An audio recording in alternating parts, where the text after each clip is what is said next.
You rush, you plan, you regret, you worry, drifting endlessly between futures that haven't arrived and pasts you cannot alter, while the only sliver of time you are guaranteed quietly slips away, unnoticed. Marcus Aurelius, emperor of the Roman world and prisoner of his own mortality, once scrawled into the pages of Meditations, "Do not waste what remains of your life in speculating about your neighbors. Be occupied only with what you are doing in the present moment." He didn't write that as philosophy. He wrote it as a man gasping for air in the ocean of distraction, the same ocean you drown in every day.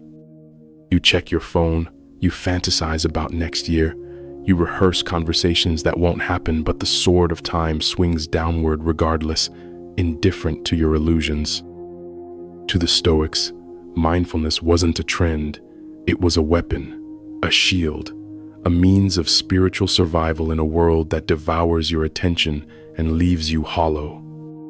Epictetus warned that you are not disturbed by events, but by your judgments of demand. Those judgments arise because you are not present, you are possessed. Not by demons, but by desires, fears, and projections.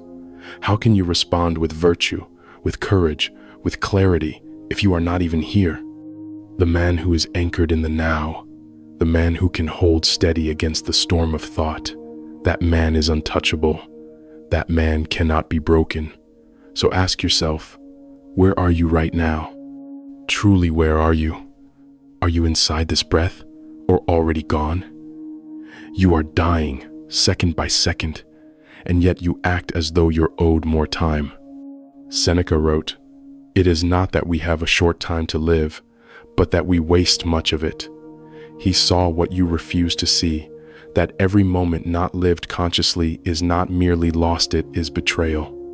A betrayal of yourself, of nature, of the divine rationality that gave you life. You fear death, but you die every time you escape into your mind, every time you abandon the present. Mindfulness, to the Stoic, is not about calm, it's about war. A war against fragmentation, against distraction, against the emotional tyranny of things outside your control.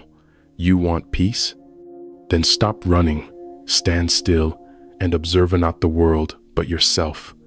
Catch your mind in the act of fleeing and drag it back, over and over.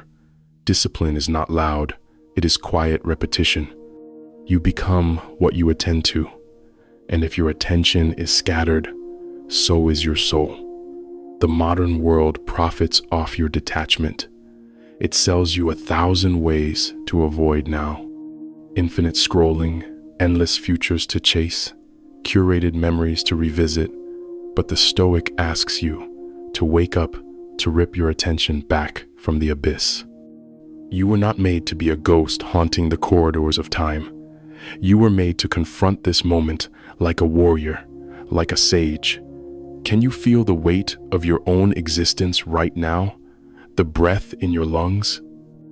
The tension in your shoulders?